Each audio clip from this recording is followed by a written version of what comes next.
students, how are you? I'm teacher Andrea and I'm here for one more English class with you. I'm here and you in your house.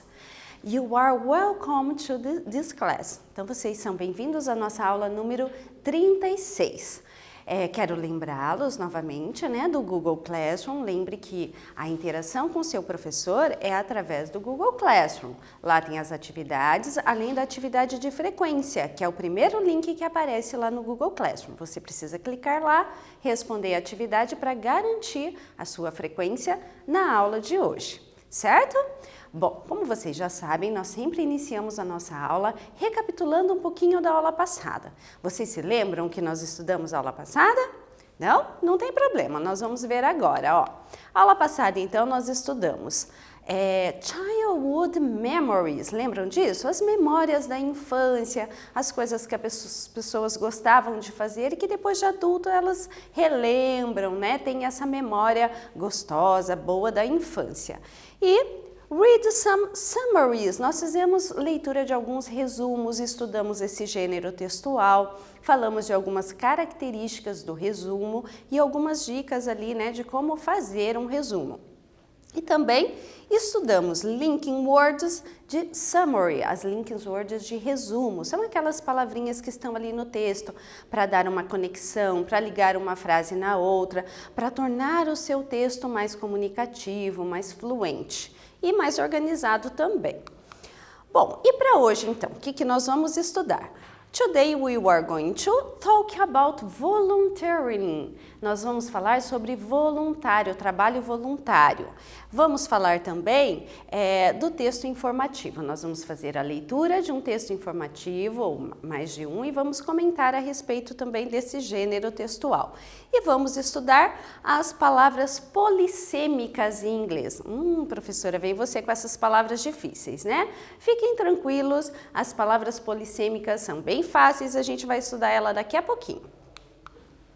Então vamos lá, ó. O que você entende por trabalho voluntário? A gente vai falar um pouquinho, conversar um pouquinho sobre isso. O que você entende? O que é para você um trabalho voluntário? Na sua opinião, os adolescentes podem realizar trabalhos voluntários? Você acha que é permitido um adolescente fazer um trabalho voluntário? Você conhece pessoas no seu bairro ou comunidade que fazem esse tipo de trabalho? Então, vou dar um tempinho, você registre essa resposta aí no seu caderno. Se você conseguir fazer em inglês, melhor ainda. Se não, algumas palavrinhas eu não sei, faz em português, depois procura no Google Tradutor e reformula ali a sua resposta toda em inglês. Combinado? Então, já volto para a gente conversar a respeito.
Então, gente, essas respostas, elas são pessoais, então você pode responder aí o que você pensa, a sua opinião, né?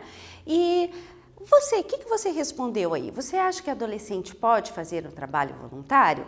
É claro que pode, né? Tá certo que existem alguns trabalhos voluntários que não dá para um adolescente fazer, porque às vezes ele exige um pouquinho mais de experiência ou ele exige uma formação específica. Vou dar um exemplo para vocês.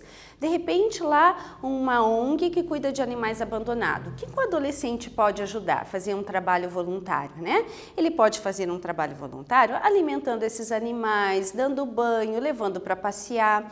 Agora, por exemplo, para fazer uma tosa, para fazer ali de repente um procedimento que só um veterinário pode fazer, aí um adolescente já não pode, porque exige ali uma especialização, uma experiência maior. Aí nesse caso, em caso de castração, por exemplo, tem que ser um veterinário que estudou, que está treinado para fazer aquilo, né?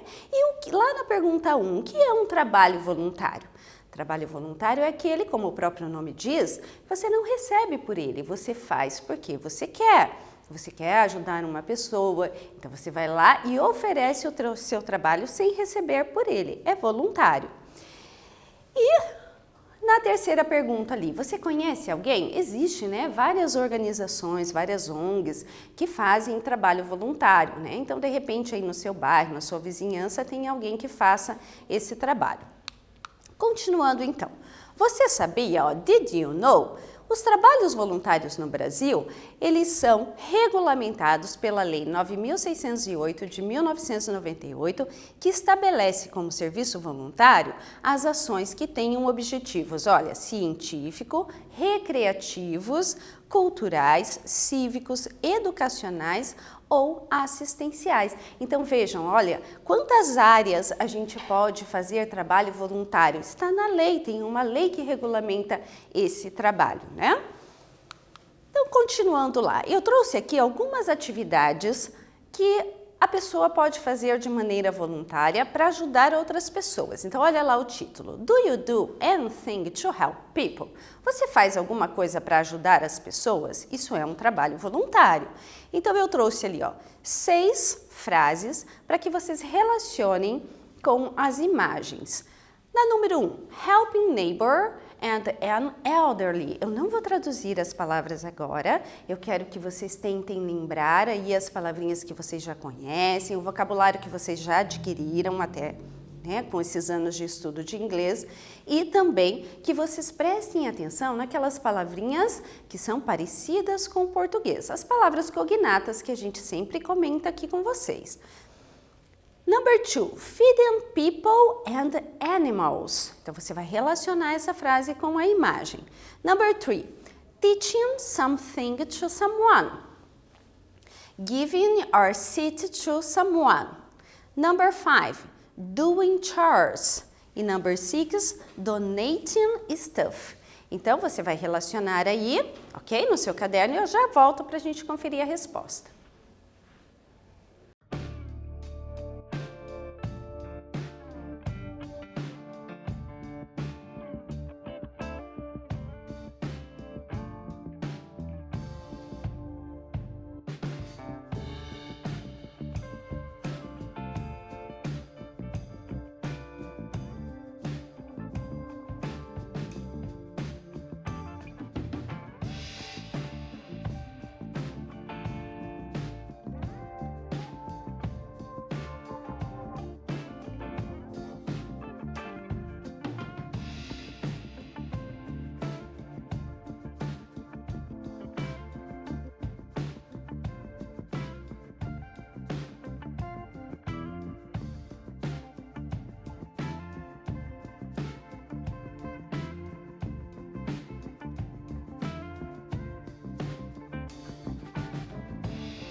E aí, conseguiram fazer? Vamos conferir lá como ficou a resposta? Olha, então, ajudando, neighbor quer dizer vizinho, ajudando o vizinho ou elderly, já vimos isso naquela aula que a gente falou sobre o coronavírus, lembram? Elderly é uma pessoa idosa. Então, letter D, vejam lá o moço, né, ajudando uma pessoa idosa.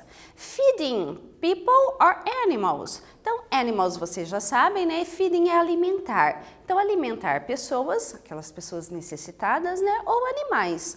Então, letter A. Teaching something to someone. Ó, teaching vem da palavrinha teacher, professora, então é ensinando, ensinando alguma coisa a alguém. Então, nós temos aqui a figura da letra C. Number 4, dando o seu assento para alguém. Então, dando o seu lugar para alguém. No caso aqui, ó, letter F. Né? É o que a gente aprende, que é educado, nós darmos o nosso assento para pessoas mais velhas, para mulheres ou pessoas com crianças de colo ou até grávidas, né? Então tá aqui a letter F. Number 5. Doing chores, fazendo as tarefas, né? Você pode ajudar as pessoas fazendo as tarefas, varrendo uma calçada, lavando um carro, né? Essa época de pandemia, você pode se oferecer para ir para um vizinho idoso, até o mercado, até a farmácia. Você vai estar ajudando as pessoas. Letter 6, donating stuff, doando os seus pertences, as suas coisas que você não usa mais. Então, letter B, às vezes você tem lá, né, aquele brinquedo de quando você era criança, você não usa mais. Ah, mas tem aqueles que a gente guarda por recordação, porque tem lá um sentimento ali, né, você ganhou de alguém especial, você quer guardar, tudo bem. Mas aquelas roupas, calçados, brinquedos que você sabe que não tem esse apego, né, sentimental, você pode doar e ajudar uma pessoa. Então, o letter C é isso, é você doar os seus pertences que você não usa mais.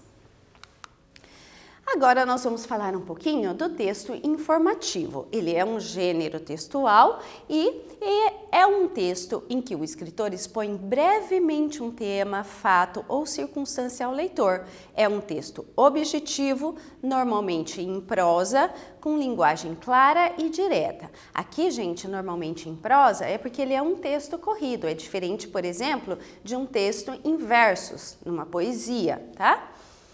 E tem como objetivo principal transmitir informação sobre algo, sobre algum assunto. Ele é constituído por introdução, desenvolvimento e conclusão. Então, ele é dividido em 3 partes. Os textos informativos são encontrados em jornais, revistas, entrevistas, livros didáticos, enciclopédias e verbetes de dicionário. São aqueles textos que nós usamos para transmitir uma informação. Eu trouxe um texto informativo aqui para vocês, nós vamos fazer a leitura desse texto juntos, ok? Então, o título dele diz assim, ó, Economically Empowering Market Vendors and Farmers in the Pacific. Então, ele está falando ali, ele vai falar sobre um trabalho voluntário que a pessoa ajuda os fornecedores e os produtores rurais lá no Pacífico, tá? Então, o texto diz assim, ó, UN volunteer Catherine Heritage is supporting women's economic empowerment in Pacific Island countries. Então, essa pessoa, Catherine Heritage, ela é uma voluntária da ONU e ela ajuda as mulheres dos países da Ilha do Pacífico economicamente, para elas evoluírem economicamente. I have always admired the work of UN volunteers. I used to read about it online or in magazines, but as far as I was concerned, I sounded like something that could only happen overseas. Catherine shares. Então, a Catherine compartilha aqui com as pessoas que ela sempre admirou o trabalho dos voluntários das Nações Unidas, da ONU. E ela costumava ler sobre isso de forma online ou então nas revistas. E que ela sempre achou que isso acontecia só fora, só no exterior, fora do país dela, né? So when I got selected for this opportunity at home, I was a dream come true. Então, quando eu fui selecionada para essa oportunidade em casa, foi um sonho que se tornou realidade. Então, ela sempre admirou, ela sempre leu sobre isso, mas ela nunca achou que pudesse acontecer com ela, que era um trabalho que só era para ser feito fora do país. Ela nunca imaginou que da casa dela ela poderia fazer um trabalho voluntário ajudando mulheres de outros países. Então, nós temos aqui uma questão, número 1, que vocês vão ler novamente esse trecho do texto e na frase em destaque lá no texto, a palavra it se refere a quem? Às ilhas do Pacífico ou ao trabalho dos voluntários? Veja que eu coloquei ali para vocês em negrito e sublinhei. Nessa partezinha ali da frase, onde está sublinhado, esse it refere-se a quê? Vou dar um tempinho aí para vocês, ok?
Vamos conferir então?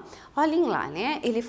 Ela fala, I used to read about it online and in magazines. Eu costumava ler isso nos online e nas revistas. It se refere ao trabalho dos voluntários. Vamos voltar um pouquinho lá, ó. Eu sempre admirei o trabalho dos voluntários das Nações Unidas. Então, esse it está se referindo ao trabalho dos voluntários. Ela sempre leu sobre isso online ou nas revistas. Number 2. Qual é o significado da palavra magazine nesse texto? Vejam que ela está grifada lá em cima, né? Está em negrito, é outra partezinha do texto para vocês fazerem a leitura novamente. E aí responder. O significado é o quê? Publicação periódica contendo artigos e ilustrações sobre um determinado assunto, que seria a revista, né? Que a gente folheia, compra na banca. Letter B. Câmara para armazenar cartuchos para alimentar uma arma. É um dispositivo que vai na arma para carregar a arma. Ou letter C, loja de armas, munições, explosivos e provisões para uso de operações militares. Vou dar um tempinho aí para vocês pensarem, responderem e já voltamos.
Let's check the answer. The correct answer is letter A. Ó, vejam, a correta é a letra A. Publicação periódica contendo artigos e ilustrações sobre um determinado assunto. Então vejam, as palavras elas podem ter mais de um significado. O que vai definir qual é o significado é o contexto em que ela está inserida. Agora nós vamos falar um pouquinho sobre polissemia, né? Lembra que eu falei lá no comecinho que a gente ia estudar, né? Polissemia, o que é isso, né? Você já ouviu essa palavra antes? Você sabe o que ela significa? Então nós vamos estudar agora, ó. Polissemia é a propriedade que uma palavra tem de ter vários significados. Ela vem do grego poli, muitos, mais o sema, que significa sentido. Então vem do grego muitos sentidos. Ó, lembrando que poli, gente, é um prefixo que indica muitos, tá? Então é uma palavra que pode ter mais de um sentido. De acordo com as estimativas, mais de 40% das palavras da língua inglesa tem mais de um sentido. Ah, professora, por isso que eu acho inglês difícil. Não, não é por isso não, gente. Sabe por quê? Não é só em inglês que acontece isso. Em todas as línguas que vocês forem estudar, em português também acontece muito, nós temos palavras com mais de um sentido. E o que vai determinar o sentido é aquele que eu disse no slide anterior, é o contexto em que ela está inserida. Vejam um exemplo aqui. Nós temos a palavrinha letter. Letter pode significar letra, as letras do alfabeto, né? A, B, C, D, ou pode significar carta, letter. Como que eu vou saber, então, na hora de fazer a tradução? Pelo contexto que ela está inserida. Por exemplo, se eu digo assim, I send you a letter. Eu enviei a você uma carta. Eu não enviei para você uma letra, mas uma carta. Agora, quando eu vou corrigir o exercício com vocês aqui, que eu digo letter A, letter B, dá para a gente saber que eu estou falando de uma letra. Vejam como é fácil. Se você entender o contexto, você vai saber qual é o significado da palavra. Então, olha, eu trouxe um exemplo do texto para vocês. Ele diz assim, ó, I have always admired the work of UN volunteers. Vejam a palavrinha work. Se a gente for procurar lá no Google Tradutor, procurar no dicionário, a gente vai perceber que work, como substantivo, ele pode significar atividade que envolva o esforço físico ou mental realizado para atingir um objetivo ou resultado. Por exemplo, eu posso dizer assim, nossa, esse trabalho está muito difícil. Tá vendo? Esse trabalho é um substantivo, é uma atividade que eu tenho que desenvolver. Ou tarefa, ou tarefas a serem realizadas, algo que uma pessoa ou coisa tem que fazer. Work também pode ser um verbo, e como verbo ele tem dois significados. Ele pode significar trabalhar ou pode significar funcionar quando se refere a máquinas ou sistema. Então, por exemplo, eu posso dizer assim, I work every day. Ó, eu trabalho todos os dias. Mas eu posso dizer assim também, my cell phone don't work. O meu celular não funciona. Então veja que o work aqui não está no sentido de trabalhar, mas no sentido de funcionar. Então vejam como o contexto faz toda a diferença. Agora tem um verbo em inglês que ele pode ser usado em diversos contextos com significados muito diferentes. E é importante vocês saberem isso, porque ele aparece muito, né, nos textos, em frases, e é importante vocês identificarem um contexto para saber o significado. É o verbo got, ele está no passado. Ali no texto ele está no passado. Ele é o passado do verbo get. Então vejam um exemplo. So, and I got selected for this opportunity at home, I was a dream come true. Quando eu fui selecionada para essa oportunidade em casa, foi um sonho que tornou-se realidade. Ó, o get ali, quando eu fui selecionada. Veja que aqui ele tem esse sentido. Vamos ver outros sentidos que a gente pode usar o get? Receber. Eu posso usar o get para falar receber. Olha o exemplo. I got a promotion at work. Eu recebi uma promoção no trabalho. Pode ser também trazer. Can you get me a pen, please? Você pode me trazer uma caneta, por favor? Ir para ou chegar até algum lugar. Ó. How do you get to work? How do you get to work? Como que você vai para o trabalho? Como que você chega até o trabalho? Entender. Do you get it? Você entendeu? Você entende? Ter. I've got 10 reais. Eu tenho 10 reais. Pode significar também ficar quando a gente muda de estado. Por exemplo, eu estou bem, de repente eu fico doente. Ó, I got sick. Eu fiquei doente. Pegar. I got a fish. Eu peguei um peixe. Quando eu estou lá pescando, consegui pegar um peixe, eu digo I got a fish. Certo? Então veja, olha, quantos significados esse verbo get pode ter. Trouxe aqui uma reportagem para vocês, um trechinho dela, e o título diz assim, ó, Child Prodigy gets a new piano from a former PM. Veja que a palavrinha get ali está grifada, então no título do texto o autor usou o verbo get com qual significado? Né? Ter, pegar, receber ou trazer. Então preste atenção, vou ler um trechinho ali da reportagem, talvez ajude vocês aí na resposta. Osher Ibital, 10, é o nome do garoto da foto, ele tem 10 anos, from Nazareth Illit, ele é dessa cidade. Has a rare talent for the piano, but his family couldn't afford one. That's when ex-premier and lifelong amateur pianist Ehud Barak stepped in. Então ele está dizendo na reportagem que esse garoto tem um talento raro para o piano, mas a família dele não tem condições de comprar um.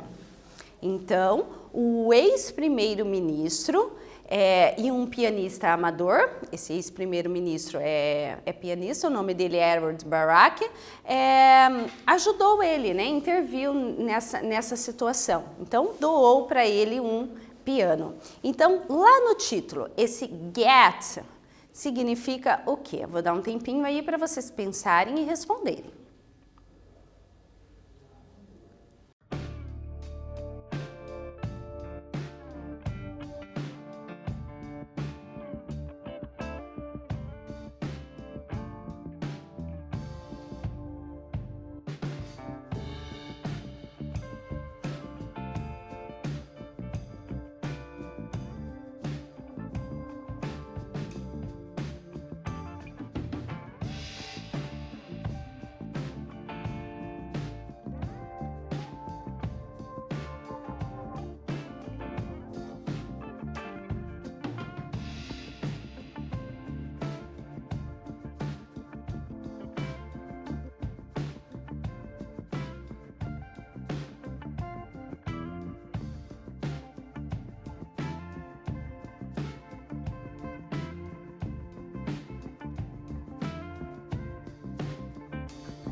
Vamos conferir então? O que vocês responderam?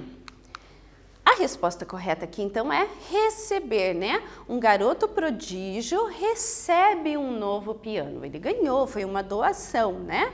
Uma pessoa voluntariamente doou esse piano para ele, para que ele pudesse estudar. Então, get ali tem o sentido de receber.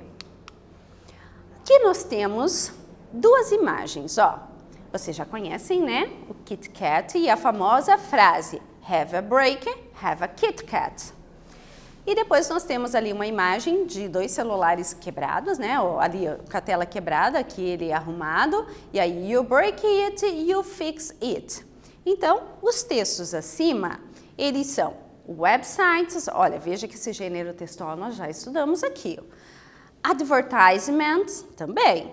Informative texts, que é o texto que a gente está conversando hoje, e infographics. Respondam aí, eu já volto.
Vamos lá, então. Que tipo de texto é esse? Vamos ver se vocês acertaram? Eles são, né, os dois textos são advertisement, é um anúncio publicitário. Então vejam no primeiro lá, ó, né? Have a break, have a Kit Kat, e no outro ali um anúncio também, os dois são anúncios publicitários, advertisements. Número 5. Qual palavra se repete nos dois textos? Então, faça uma leitura ali dos dois textos e encontre a palavrinha que esteja presente nos dois. Number 6. Ela é usada com o mesmo sentido nos dois anúncios? Essa palavra que se repete, ela é usada com o mesmo sentido? Que sentido ou sentidos ela expressa? Se você colocou que tem dois sentidos, você vai colocar os dois sentidos que ela expressa. Se você acha que é um só, então escreva qual é o sentido, certo?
Então, vamos conferir?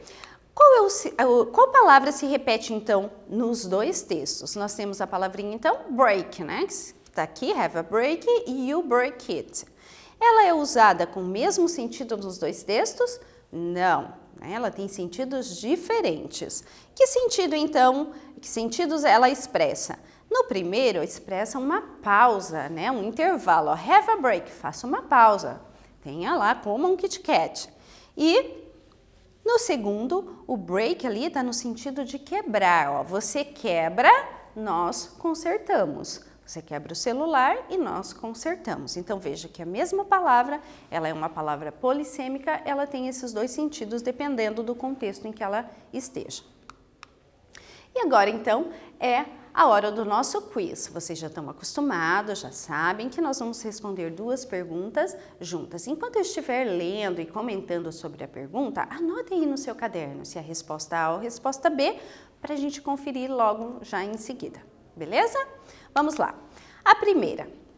Polissemia é a propriedade que uma palavra tem de ter só um significado ou mais de um significado. Essa tá muito fácil, hein? Lembrem da palavrinha poli, significa um prefixo que significa muitos. Então, vamos conferir lá qual é? Mais de um significado, né? Então, polissemia é aquela palavra que tem mais de um significado. Number 2. Nesta manchete, qual é o significado do verbo get? Vejam lá que nós estudamos que o get tem vários significados, né? Então, aqui nessa manchete, qual é o significado dela? More money, more sleep. Study finds those who make 400% above the poverty line are more likely to get 8 hours of rest each night. Nesse trechinho aqui, então, esse verbo get significa ter ou receber. Eu não vou traduzir agora para vocês, pensem aí rapidinho e vejam. Get 8 hours of rest. Só vou traduzir aqui que rest é dormir, descansar. Então, qual é a resposta? Vamos ver? Então, ali é ter, né? Essa reportagem aqui, essa manchete está dizendo assim, mais dinheiro, mais sono. Então, ele diz assim, ó, o estudo mostra que as pessoas que estão a 400% acima da linha da pobreza, ou seja, as pessoas que ganham bastante, está 400% acima da linha da pobreza, conseguem ter mais de 8 horas, ou pelo menos 8 horas de descanso cada noite. Certo? Então, ali o get significa ter 8 horas de sono ou de descanso. Então, nossa aula está terminando. Vamos recapitular tudo que nós estudamos hoje? Vejam lá, ó, hoje nós falamos sobre o trabalho voluntário, o que é um trabalho voluntário. E pense, gente, quando nós fazemos um trabalho voluntário, estamos ajudando alguém, nós também estamos nos ajudando. Fazer o bem para as outras pessoas também faz bem para nós mesmos, né? Tanto a pessoa que recebe a sua ajuda como eu que estou ajudando, tenho benefícios por isso. Faz bem, né, para a nossa mente, para o nosso coração, para a nossa alma, fazer o bem para as pessoas. E nós também lemos e estudamos alguns textos informativos. Lembra que o texto informativo, como o próprio nome diz, tem a função de informar, pode ser encontrado em revistas, em jornais, nas notícias, nas enciclopédias, né, nas definições dos verbetes lá do dicionário. Estudamos também as palavrinhas polissêmicas. Lembre, poli, vários e semi-sentidos, a palavrinha que tem vários sentidos. Hoje nós estudamos, então, as palavrinhas polissêmicas na língua inglesa. Lembrando que ela está presente aí em todas as línguas, né? Português também nós temos várias palavras com mais de um sentido. Então, a figurinha ali até diz, né? The word meaning has many meaning. A palavra significar, ou significado, tem muitos significados. Então, trouxe ali a referência do texto, né, lá do primeiro texto que nós estudamos, está aqui a referência de onde eu tirei o texto, caso vocês queiram consultar e ler mais alguma informação a respeito. Então, por hoje é só. Foi muito bom passar esse tempo com vocês. Thank you. See you next class. Bye bye, students.